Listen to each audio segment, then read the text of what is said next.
어제 여러분 날씨가 많이 바뀌었습니다. 어떤 분은 추석 명절을 앞두고 긴 연휴를 어떻게 보낼까 하고 걱정하신다고 그래요. 어찌하든 하나님의 사람이 가야 할 곳, 또 하나님의 사람들이 해야 할 일을 하는 이번 명절 되기를 주의 이름으로 축복합니다. 일반에게는 추석이라고 하는 그 자체가 1년간의 수고의 열매를 에 대해서 조상에 대한 감사하는 게 추석이죠. 그러나 신앙에게는 1년 동안 수고의 열매를 거두게 하신 하나님께 감사한 날이 추석입니다. 어쨌든 불신자이든 신자이든 간에 원하는 것은 뭐냐면 열매입니다. 열매라는 단어는 모두 좋아하죠. 그래서 오늘 저는 본문을 통해서 더 많은 열매를 기다리며 이런 제목으로 말씀할 거예요. 우리 모두가 다 열매를 맺고 싶은 거잖아요. 이왕이면 남보다 좀 더 많은 것을 얻고 싶은 거죠. 우리가 열매하면은 사전에 이렇게 나옵니다. 식물이 수정한 후에 자방이 자라서 생긴 것 이렇게 말합니다. 그래서 사과나 귤이나 열매 있는 모든 것을 통칭해서 그냥 열매 이렇게 말하죠.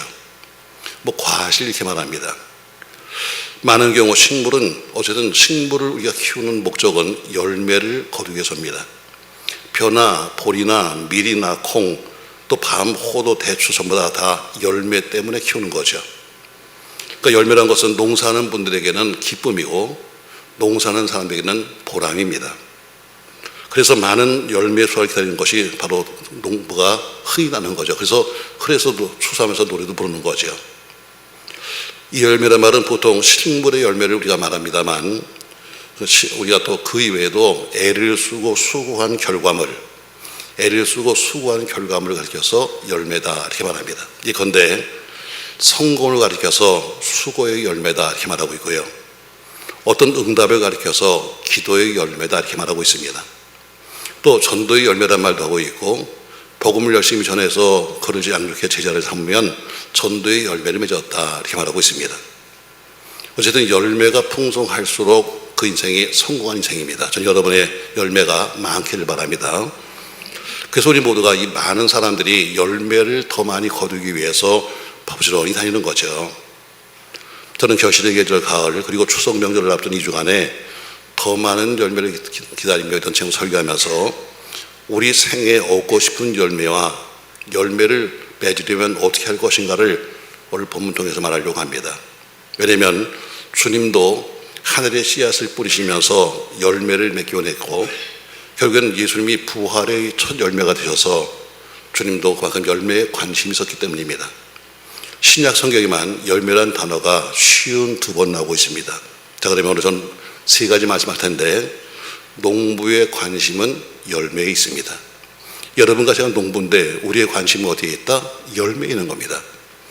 여러분과 저의 삶의 어떤 인생의 열매 혹은 가정의 열매 혹은 자녀의 열매 우리의 열매를 맺기로 하는 것처럼 농부의 관심은 열매입니다. 자, 7절 말씀 보시죠. 같이 읽겠습니다. 그러므로 형제들아 주께서 강림하시기까지 길이 참으라. 보라 농부가 땅에서 나는 귀한 열매를 바라고 길이 참아 이른 비를 기다리니 양처럼 귀한 열매를 바라고 이렇게 말합니다. 어떤 농부가 땔감을 쓰려고 과일나무를 키우겠습니까? 어떤 농부가 볏짚을 쓰려고 벼나 보리를 키우겠습니까? 모두 다 열매를 바라는 거죠. 곡식을 거두든 실과를 거두든 다 열매를 바라는 거예요. 목회도 마찬가지입니다. 목회도 잎만 무성한 교회가 있고 잎만 무성한 목회가 있습니다. 소음만 무성한 거죠. 근데 막상 뚜껑을 열어보면 아무것도 아닌 텅 비어 있는 것, 허망하기도 하고 오히려 허탈하기도 합니다. 허망이든 허탈이든 허무든 비일 허자가 들어간 말은 거의 좋은 말이 아닙니다. 허구, 허례, 허영, 허세가 다 그렇죠. 허위, 허풍 다 그렇습니다, 여러분. 허자의 빌 허자의 반대말이 뭐냐면 바로 실자입니다. 그것은 바로 열매를 말하고 있죠. 과실, 결실이 다 그에 속합니다. 어떤 농부든지 농부의 가슴 속에는 늘 열매가 그려져 있습니다. 씨를 뿌릴 때부터 농부는 미리 열매를 그리고 있죠. 김을 메고 풀을 뽑으면서도 열매를 기다리고 있습니다. 꽃이나 잎을 바라보면서도 역시 열매를 그리고 있습니다. 열매가 바로 그것의 목적이기 때문입니다. 어떤 농부나 무성한 가지를 구하는 사람은 없습니다. 많은 잎을 구하는 사람도 없습니다. 열매를 구하는 거죠. 그건 주님도 마찬가지예요. 세례 요한은 말하기를 회개에 합당한 뭘 맺어라? 열매를 맺으라고 했습니다. 이 얘기는 뭐냐면 입으로만 매일 회개한다고 말하지 말고 회개를 증명할 삶을 네가 보여달라는 이야기입니다. 안기만 하면 회개합니다 말만 하지 말고 네가 회개했으면 회개를 증명할 삶을 보여줘, 이 얘기입니다. 은혜 받았다고 말하지 말고 은혜 받았으면 은혜 받은 삶을 살아야 돼. 신앙생활을 오래 더 자랑하지 말고 신앙생활을 오래 했으면 오래 한 신앙의 삶을 보여달라는 것입니다. 그래서 말씀하시기를 좋은 열매를 맺지 않는 나무마다 찍어 불에 던진다고 했습니다. 다시 말해 열매 없는 나무, 열매 없는 신앙에 대한 무서운 경고입니다. 찍어서 버리겠다. 주님도 여러 차례 말씀하셨죠. 예수님은 열매 없이 잎만 무성한 무화과나무를 저주하셨습니다. 누가복음 13장에 보면은 포도밭에 무화과나무를 심은 주인 얘기가 나오고 있습니다. 그리고 그때도 주인은 역시 마찬가지로 그 속에서 애타게 된 것은 열매였습니다. 요한복음 12장 24절 말씀에도 이렇게 말씀해요. 그가 하늘의 미랄로 오셔서 죽기까지 원했던 것은 주님이 원하시는 건 열매예요. 그가 십자가에 죽으면서 원했던 것은 열매였습니다. 바울도 로마의 전도의 열매가 맺히기를 소원했습니다. 그래서 고린도서 16장 5절에 보니까 그에게는 아시아에서 처음 익은 열매 에베네도, 스데바나는 아가의 첫 열매, 이렇게 말한 것처럼 복음 사역자에게도 열매는 얼마나 중요한지 모릅니다. 사도 바울은 골로새 교회에서 복음의 열매가 잘 성장하는 것을 기뻐했습니다. 바울은 자신의 사역이 열매 없는 사역, 다시 말해 비 없는 구름이 되지 않기를 위해서 무척 애썼습니다. 뭔가 사역을 열심히 하긴 한다고 했는데 아무런 결과가 없는 비 없는 구름같이 되지 않기 위해서 애쓴 겁니다. 사도 베드로도 그에게 복음을 받은 사람들이 열매 없는 이들이 되지 않기를 기도했습니다. 이만큼 열매는 모든 농부에게나 전도자에게 매우 소중한 것입니다. 하나님은 지금 우리 능력교회에서 열매를 찾으십니다. 주님은 쭉정이를 구하러 이 땅에 오신 것이 아닙니다. 주님은 알곡을 구하러 오셨습니다. 성령님은 세례 요한을 통해서 마태복음 3장 12절 말씀에 분명히 이렇게 말씀하고 있습니다. 같이 읽습니다. 손에 키를 들고 자기의 타작마당을 정하게 하사 알곡은 모아 곳간에 들이고 쭉정이는 꺼지지 않는 불에 태우시리라. 아멘. 여러분과 제가 이 땅에서 수고하고 했은 다음에 하늘에 알곡이 되지 않겠습니까? 바로 그 알곡이 뭐예요? 열매입니다. 바로 농부가 라는 것은 열매요, 주가 어르시는 것은 열매입니다. 전 여러분에게도 많은 소출이 있는 이번 가을 되기를 주의 이름으로 축복합니다. 자, 그럼 열매를 맺는 비결은 뭔가? 성경은 그것을 한마디로 인내라고 말하고 있습니다. 다시 5장 7절 말씀 보시죠. 다시 읽어요. 그러므로 형제들아, 주께서 강림하시기까지 길이 참으라. 보라, 농부가 땅에서 낳는 귀한 열매를 바라고 길이 참아 이르면 기다린다는 것처럼 오늘 읽었던 본문 말씀에 길이 참는다, 인내는 말이 계속해서 5번씩 나오고 있습니다. 다시 말해 열매를 맺는 최선의 방법은 참는 거다. 여러 가지 아이디어를 내고 있습니다. 걸음을 많이 주어야 열매를 맺습니다. 가지치기를 잘해야 열매를 맺습니다. 아니요, 김을 잘 해줘야죠. 여러 가지 말하지만 그러나 성경은 말하죠. 분명히 우리가 상상치 못한 처방입니다.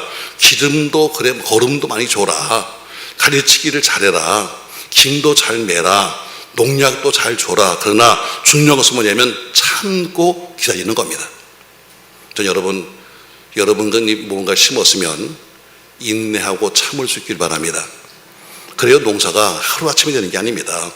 씨를 뿌리고 돌아서서 낫을 되는 것이 아니죠. 사실 본문에 보면요, 본문이 강조하는 것은 열매가 아닙니다. 열매 하나를 얻기 위해서 농부가 얼마나 긴 시간을 참고 인내하는가를 말하고 있습니다. 오늘 굳이 제목을 보신다면 열매가 아니라 사실은 인내입니다. 아무리 열매를 구하고 싶어도 인내가 없으면 안 된다. 그래서 5번씩이나 반복하면서 참고 인내하고 말하는 것은 참는 길만이 우리가 어떻게 해요? 열매를 맺는 길입니다. 자, 오늘 인내의 주인공이 누구예요? 농부입니다. 농부야, 네가 열매를 구하려면 참아야 한다. 농부니까 농사하는 사람이죠. 이 농부가 지금 무엇을 심었는지는 알 수 없지만 분명히 농사를 짓고 있습니다. 근데 비가 오지 않는 거예요. 비가 오지 않는데 어떻게 추수하겠습니까? 지금도 가뭄이면 대책이 안 섰는데 오직 하늘만 바라보고 있던 그 당시에는 비가 안 오면 재주가 없는 겁니다. 그렇게 과학을 운운하고 AI 운운하지만 요새 강릉 보시면 알잖아요. 잘 이해되지 않습니까, 여러분? 몇 달 비 안 오니까 강릉 전체가 비상입니다. 땅은 자꾸 타들어갑니다. 농작물은 고개를 숙이고 그러다 색깔이 바라고 잎이 떨어집니다. 더 이상 농부는 추수를 기대할 수 없을 지경이 됐습니다. 농부의 심장, 땅만 타는 게 아니라 농부의 심장도 함께 타들어갑니다. 땅만큼 피가 마르죠. 당장이라도 이제는 그만두고 싶어, 그냥 갈아엎었으면 좋겠다는 생각이 있을 겁니다. 그러나 참는 겁니다. 왜냐하면 그동안 가꾸었던 그 곡식이 너무나 아깝고 시간이 아깝기 때문에 그 곡식 때문에 참는 겁니다. 오늘 본문에 있는 이 사람은 실제로 이스라엘 평원의 농부가 아닙니다. 이처럼 농사하는 농부도 곡식을 열매를 위해서 치우고 싶은 것을 참고 갈아엎고 싶은 것을 참고 포기하고 싶은 것을 참고 있는데 하물며 너희가 참지 못할 일이 무엇이냐는 이야기입니다. 하다못해 농부도 그렇게 참는데 너희는 그저 참고 마음을 굳게 해야 된다는 것이죠. 그러면서 말씀하시길 뭐예요? 끝에 가서 그 이유가 뭐냐? 왜 참아야 하느냐? 주님의 강림이 가까우시니라. 그 주님이 가까이 오시기 때문에 9절에 보니까 어때요? 주님이 문 밖에 와 있기 때문에 너희 포기하지 말고 참아야 되는 것입니다. 맞습니다, 여러분. 저희가 어린 시절에 대부분 병마다 이런 글씨를 많이 붙였습니다. 아마 여러분도 붙였나 모르겠습니다. 저는 붙였었는데 하나는 이런 겁니다. 나의 서전에 불가는 없다. 붙여보셨나요? 아마 거의 다 붙여봤을 텐데. 그리고 어때요? 나폴레온이 한 이야기를 갖다 붙여놓습니다. 또 한쪽에는 이렇게 쓰죠. 인내 뿌이는 쓰다. 그러나 그 열매는 달다. 많이 해본 거죠? 맞습니다, 여러분. 정말 참는 것은 고통입니다. 스트레스는 진액이 속에서부터 막 올라옵니다. 그러나 참으면 마침내 승리를 맛볼 수 있는 겁니다. 그럼 왜 참습니까, 여러분? 주님이 심판대가 가깝기 때문에 참으라는 것입니다.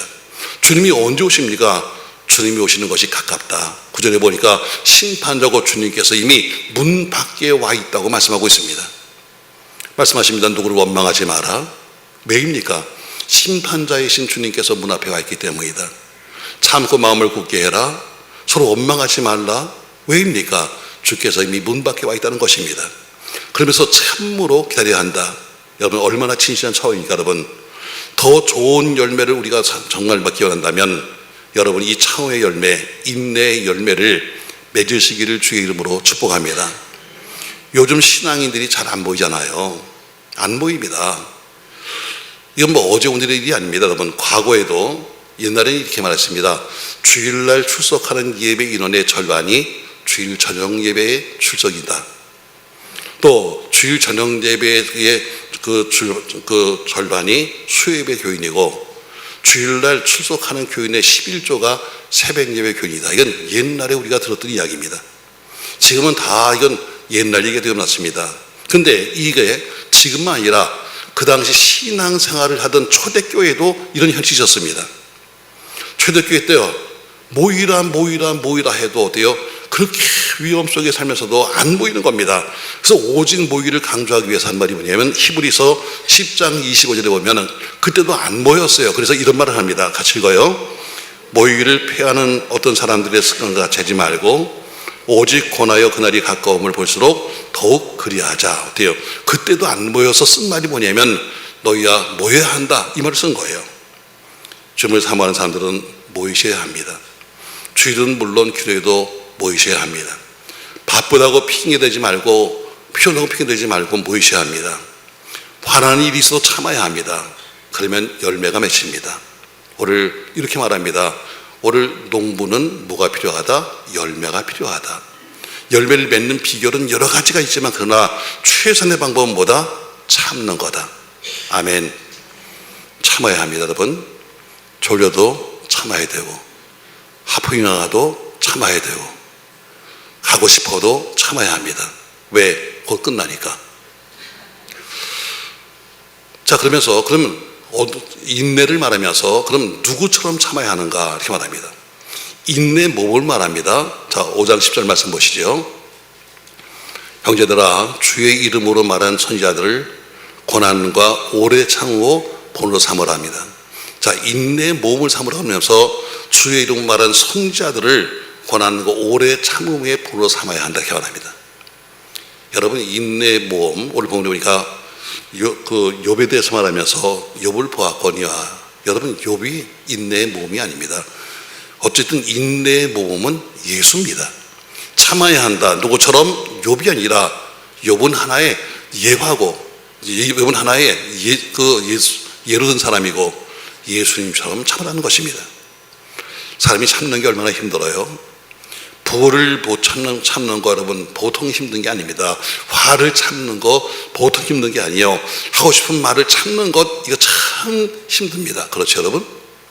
그냥 입이 근질근질 거리는데 요 말을 어떻게 참지? 그러다가 어때요? 툭 튀어나온 것이 뭐냐면 이건 하고 싶은 말이 아닌데 하면서 꼭 하잖아요. 금식 못하는 이유가 뭐예요? 배고픔을 참지 못하기 때문이고, 경건생활을 못하는 이유가 뭡니까 여러분? 즐기고 싶은 마음을 절제하지 못하기 때문에 경건생활을 못하는 겁니다. 그러니까 이 세상의 모든 죄는 결국 참지 못하기 때문에 짓는 거예요. 참으면 죄를 안 짓는데 참지 못하니까 나오는 결론이 뭐냐면 죄입니다. 보암직도 하고 먹음직도 하고 지혜롭게 할 만큼 탐스럽기도 한 것을 그가 자르지 못했기 때문에 참을 만한 힘이 있으면 그는 승리하는 겁니다. 전 여러분 참아서 승리하시기 바랍니다. 그러면 참아내기 어려운 순간을 무엇을 보고 참아야 될 것이냐? 우리는 고난과 인내의 본을 말하면서 오늘 성경은 어때요? 주의 이름으로 말한 선지자들을 하면서 선지자들을 본으로 삼아야 이렇게 말합니다. 주님의 이름으로 고난을 겪으면서도 참고 견딘 선지자를 봐라. 그러면서 소개한 사람이 구약에 나오는 욥입니다. 욥은 그 당시 동방의 의인이라고 되어 있습니다.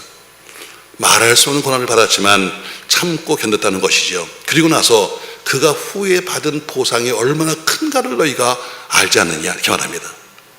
욥은 엄청난 재물을 가졌습니다. 상상할 수 없는 큰 재산을 가졌습니다. 건강하고 아름다운 자식이 10명이나 있었습니다. 부를 곳이 없었죠. 그러나 하루아침에 모든 재산을 잃었습니다. 기둥 같은 자식도 잃었습니다. 든든하고 믿어온 자식들 하루아침에 다 죽었습니다. 그나마 부인이라도 있으면 서로 위로할 텐데 부인까지도 차라리 하나님 욕하고 죽으라고 악담을 퍼부면서 집을 나가버렸습니다. 가장 절친한 친구들도 와서 함께 일주일씩이나 가서 같이 울더니 한 얘기가 뭐냐면, 내가 죄가 있으니까 그렇지 아무래도 하나님이 이유 없이 너를 이렇게 만들었겠냐 하면서 정죄했습니다. 그러나 그 모든 것을 참았습니다. 부인 야유도 참고 친구의 비난도 참고 오해도 참았습니다. 왜입니까 여러분? 욥은 의로우신 하나님을 믿었기 때문입니다. 그래서 그는 욥기서 42장 10절에 보니까 이렇게 말씀하고 있습니다. 같이 읽어요. 욥이 그의 친구들을 위하여 기도할 때 여호와께서 욥의 곤경을 돌이키시고 여호와께서 욥에게 이전 소유보다 갑절이나 주셨다. 12절 말씀도 보시죠 여러분. 12절 여호와께서 욥의 말년에 욥에게 처음보다 더 복을 주시니 그가 양 14,000과 낙타 6,000과 소 1,000결이와 암나귀 1,000을 두었다 했습니다. 여러분 욥이 어때요? 처음보다 말년에 더 복을 받았다. 여러분 이 복이 진짜 복입니다. 젊었을 땐 뻥뻥거리고 살았는데 말년 가서 그냥 얻어먹고 살지 말고 여러분 날이 가면 갈수록 말년이 더 잘 되시기를 주의 이름으로 축복합니다. 근데 그 이유가 뭐냐면 참았기 때문입니다. 그래서 그는 욥은 어때요? 영원한 인내 사람의 대명사가 되고 말았습니다. 그래서 오늘 인내 사람 욥을 바라게 바랍니다. 여러분 그 정도 참았다면 이 땅에서 참지 못할 일이 뭐가 있겠습니까? 그러나 욥이 절대의 표정이 아닙니다. 욥은 참았지만 그러나 욥이 절대의 표정이 아니에요. 우리는 예수님의 삶을 봐야 합니다. 예수님은 어때요? 자신의 목숨을 헤아려온 사람들, 그들을 보며 제자들이 분노합니다. 근데 이렇게 말씀하셨습니다. 이것까지도 참아야 한다. 나를 죽이려고 하는 것까지도 참아야 한다고 말씀했습니다. 바울은 빌립보 교회에 편지 쓰면서 빌립보서 2장 5절 이하에서 이렇게 말씀하고 있습니다. 같이 읽겠습니다. 너희 안에 이 마음을 품어라. 곧 그리스도 예수의 마음이니 그는 근본 하나님의 본체시나 하나님과 동등됨으로 취할 것을 여기지 아니하시고 오히려 자기를 비워 종의 형체를 가지사 사람들과 같이 드셨고 사람의 모양으로 나타나사 자기를 낮추시고 죽기까지 보증하였으니 곧 십자가에 죽으심이라. 아멘. 오늘 바울은 편지를 쓰면서 어때요? 우리가 예수의 마음을 갖고 네가 참아야 한다. 그 낮추신 마지막이 십자가다 말합니다. 예수님이 십자가에서 자기를 못 받는 자들 위해서 기도했습니다. 아버지여 저들을 용서해달라고 기도했습니다. 바로 그것이 참는 겁니다. 근데 기도하지 않으면 참을 수가 없습니다. 기도하지 않으면 이길 수가 없습니다. 그래서 예수님도 기도하시면서 마음속의 마음속의 화를 이기셨습니다. 마태복음 26장 53절 말씀에 주님이 이렇게 말씀하십니다. 너는 내가 내 아버지께 구하여 지금 12군단 더 되는 천사를 보내시게 할 수 없는 줄 아느냐? 나는 엄청난 지금 천사를 데려다가 전부 다 쓸어버릴 수 있어. 그럼에도 불구하고 어때요? 내가 참는 거야. 할 수 있음에도 참는 것이 참는 거죠. 할 수 없으면서 참는 건 참는 게 아닙니다, 여러분. 할 수 있음에도 불구하고 참는 겁니다. 힘이 모자라 죽는 것이 아니야. 참기 때문에 죽는 거야, 이 얘기죠. 그러나 부활의 영광을 놓쳤습니다. 바로 우리의 참회의 모델은 예수가 바로 우리의 참회의 모델입니다. 사랑하는 성도 여러분, 하나님 일을 하다 보면 속상할 때가 있을 겁니다. 그때마다 어떻게 하자고요? 참으십시다. 분할 때도 있고 억울할 때도 있을 겁니다. 그래도 뭐 하십시다? 참으십시다. 여러분 이번 명절에 또 가서 지지고 볶고 하면서 또 여러분 여러 가지 일을 당할 텐데 그래도 뭐 합시다? 안 돼. 이건 못 참아. 뭐 지지고 볶다가 어때요? 또 가서 명절에 갔다가 쌈박질하고 오지 말고 뭐 하자고요? 참자고요.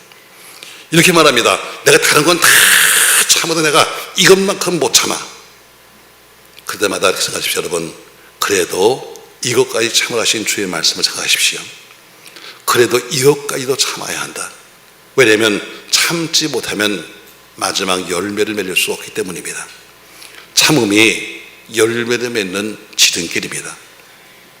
그래서 데살로니가전서 5장 14절 말씀해 보니까 모든 사람에 대하여 오래 참으라 이렇게 말합니다. 열매를 맺는 길은 오직 인내입니다.